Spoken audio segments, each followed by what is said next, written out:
안녕하십니까? 2023년 6월 9일 금요일 인도네시아 헤드라인 시작합니다. 첫 번째 소식입니다. 영국 파이낸셜 타임스에 따르면 세계 주요국 안보수장이 집결한 싱가포르 아시안 안보회의에서 프라보워 인도네시아 국방장관이 러시아와 우크라이나의 비무장지대 설치를 제안하였습니다. 이에 따라 해당 안보회의에서 우크라이나 전쟁 휴전 방안을 둘러싼 논쟁이 불붙었습니다. 프라보워 국방장관은 러시아와 우크라이나 양국군이 현재 위치에서 각각 15km씩 후방으로 철수한 뒤 유엔 평화유지군을 배치하자고 제안했습니다. 특히 비무장지대를 통해 70년간 긴장 속 평화를 유지해온 우리나라의 사례도 언급하며 무고한 사람들의 죽음과 엄청난 파괴가 발생하는 것보다는 낫다고 주장했습니다. 이는 전쟁이 발발한 지 15개월 이상 지났지만 좀처럼 종전 기미가 보이지 않는 만큼 더 적극적으로 출구 전략을 모색하자는 뜻으로 해석되고 있습니다. 이에 우크라이나는 즉각 휴전에 들어가면 그간 러시아가 점령한 영토를 인정해줘야 할 공산이 크기 때문에 거세게 반발했습니다. 회의에 참석한 우크라이나 국방장관은 인도네시아가 아닌 러시아의 계획 같다며 불편한 심기를 감추지 않았습니다. 또한 우크라이나 외무부 대변인도 우크라이나와 러시아 사이에 국민투표를 실시해야 할 분쟁 영토는 없다고 잘라 말했습니다. 미국과 유럽 역시 러시아군 철수가 휴전의 전제 조건이라며 즉각적인 휴전은 가능성 없는 이야기라고 일축했습니다. 하지만 남미, 아프리카, 동남아시아 등 개발도상국들은 내심 동조하는 분위기입니다. 이는 전쟁이 불러온 물가 상승으로 경제난이 심화하는 데다 유럽에서 벌어지는 전쟁을 세계전쟁으로 확대하는 데 대한 피로감이 적지 않기 때문으로 해석됩니다.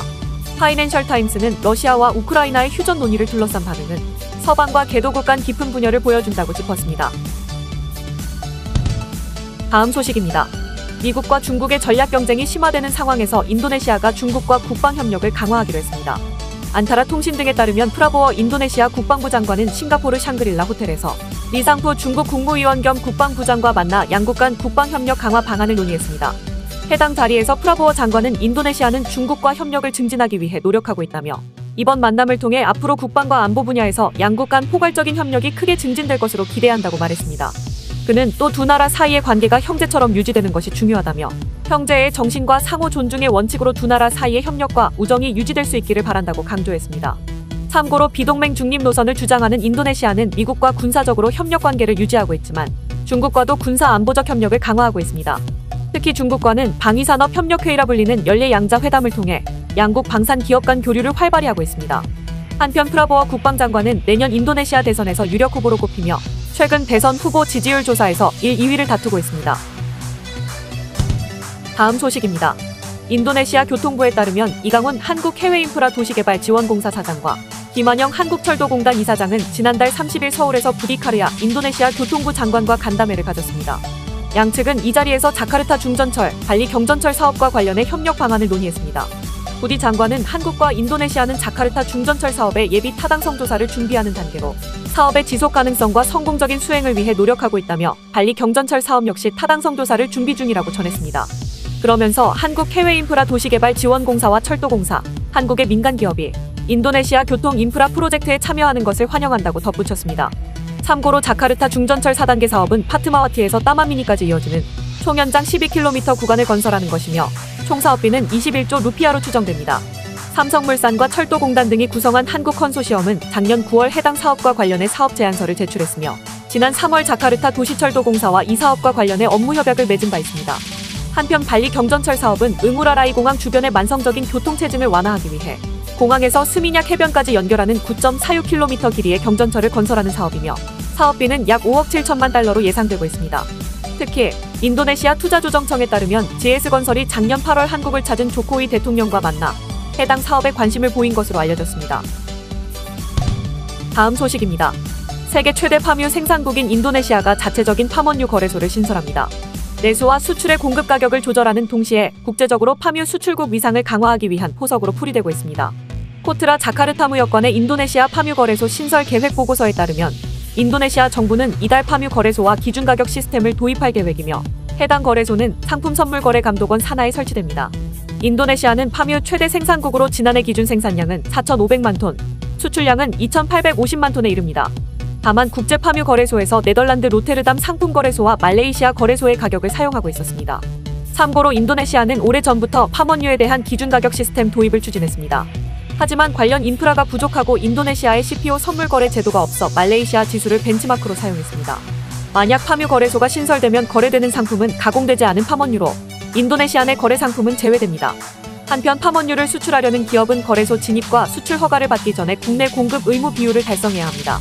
인도네시아는 지난달 1일부터 파뮤의 수출 가능 비율을 기존 1대6에서 1대4로 조정했고 내수용 생산 목표를 45만 톤에서 30만 톤으로 축소한 바 있습니다. 이에 따라 파뮤 생산업체는 국내 공급량의 4배까지만 수출이 가능하며 30만 톤의 파머뉴를 국내에 공급하면 120만 톤까지 수출할 수 있게 됩니다. 코트라는 인도네시아 정부가 국내 공급 의무 제도와 파뮤 거래소를 적절하게 활용해 내수와 수출 시장에서의 가격과 공급을 조절하는 목표를 삼고 있다면서 자체적으로 거래소를 설립하고 말레이시아 기준 가격에 대한 의존도를 줄이는 동시에 국제적인 위상까지 확보하려는 의도로 보인다고 전했습니다. 다음 소식입니다. 인도네시아의 5월 소비자 물가지수는 전년 동기 대비 4%로 하락하여 인도네시아 중앙은행의 목표 범위인 2에서 4%의 상한선에 도달하였습니다. 이는 시장의 예상치보다도 낮은 수치입니다. 월간 인플레이션도 4월에 0.33%에서 5월에 0.09%로 떨어지면서 하락했습니다. 5월 인플레이션 하락은 식음료 및 담배 부문이 가장 큰 기여를 하였으며 의류 및 신발 부문과 운송 부문의 소비자 물가도 르바란 이후 빠르게 하락하였습니다. 이는 르바란 이후에도 인플레이션이 지속되었던 작년에 비해 개선된 수치입니다. 중앙은행은 인플레이션 하락세가 단기적으로 지속될 것으로 예상했지만 6월 엘니뇨 현상으로 인해 농업 생산량에 차질이 생기면 식량 가격이 상승할 위험이 있다고 경고했습니다. 또한 인플레이션 하락에도 불구하고 인플레이션 하락이 일시적일 수 있다는 우려와 미국 연방준비제도의 금리 인상 가능성 때문에 연말까지 기준금리를 5.75%로 유지할 것으로 예상됩니다. 한편 인플레이션이 하락하면 가계의 구매력이 증가하고 기업의 수익이 증가할 수 있기 때문에 인도네시아 경제에 긍정적인 영향을 미칠 것으로 예상됩니다. 다음 소식입니다. 자카르타 포스트 등에 따르면 조코위 대통령은 지난달 해수 침전물 관리에 관한 규정을 개정해 바다에 퇴적된 모래는 정부 기반 시설 개발이나 민간 부문의 시설 건설에 사용될 수 있으며 수출도 허용하기로 했습니다.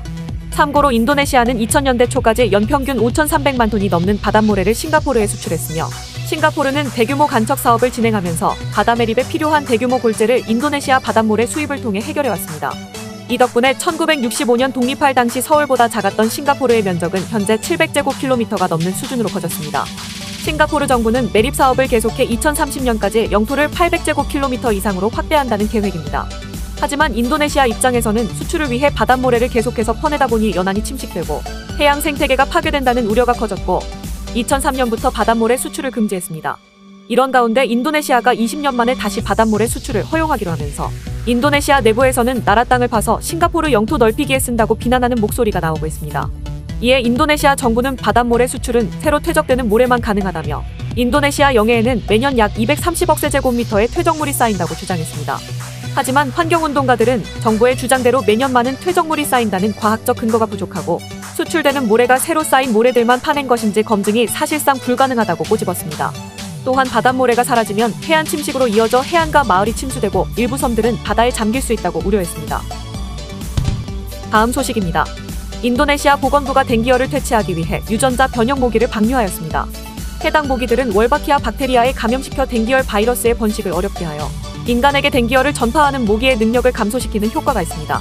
중부 자바 스마랑에서의 시범 프로젝트를 시작으로 보건부는 서부 자카르타, 반둥, 동부 칼리만탄의 본탕, 동부 누사튼가라의 쿠팡 등 4개 도시로 프로그램을 확대할 계획입니다. 참고로 월바키아는 곤충종의 60%에 자연적으로 존재하지만 댕기열을 전파하는 이집트 순모기에는 존재하지 않는 박테리아입니다. 1980년대 호주 모나시 대학교에서 해당 박테리아가 모기의 댕기열 전파 역할을 억제할 수 있다는 가능성을 연구했습니다. 인도네시아에서는 2011년부터 월바키아에 감염된 모기를 통해 댕기열 억제 효과에 대한 연구가 시작되었습니다. 2017년 호주 모나시 대학교와 인도네시아 가자마다 대학교는 실험실에서 사육한 월바키아 모기를 족자카르타 댕기열 다수 발생 지역에 방류하였습니다. 실험 결과 월바키아를 가진 모기를 방류할 경우 댕기열 발병률이 최대 77%까지 감소하고 입원율이 최대 86%까지 감소하는 것으로 나타났습니다. 한편 인도네시아는 댕기열이 풍토병으로 피해를 입는 국가로 매년 수천 명의 사람들이 댕기열에 감염되어 수백 명이 사망하고 있습니다. 보건부는 유전자 변형 모기 방류와 댕기열 백신 접종을 통해 댕기열을 억제하고 국민의 건강을 보호하기 위해 노력하겠다고 밝혔습니다. 시청해주셔서 감사합니다. 다음 시간에 뵙겠습니다.